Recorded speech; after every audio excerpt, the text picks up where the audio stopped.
2022ko azaroan 23an Bizkaiko Batzar Nagusiek Usansolo Bizkaiko 113. udalerri bilakatzea erabaki zuten. Ordea abenduaren 30ean Espainiako abokatutzak erabaki horri errekurtsoa jarri zion.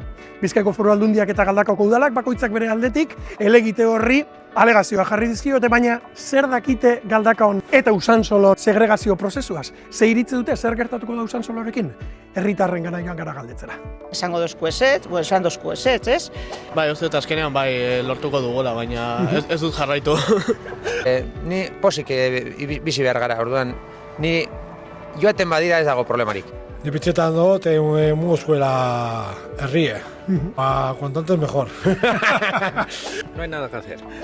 Alde nagoela, dekiela herri nortasuna. Prozesu hau jarraitzea ondo iruditzen zait eta ateratzea espero dut. Hori zua aurrera mere.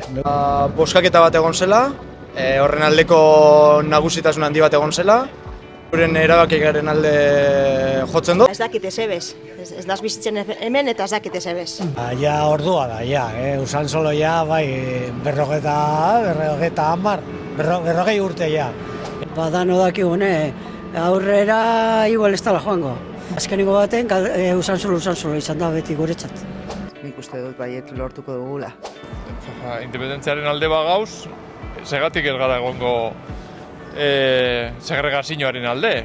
Ni nago optimistak, Ia sortea deko zuen Usansolotarrok. Aurrera!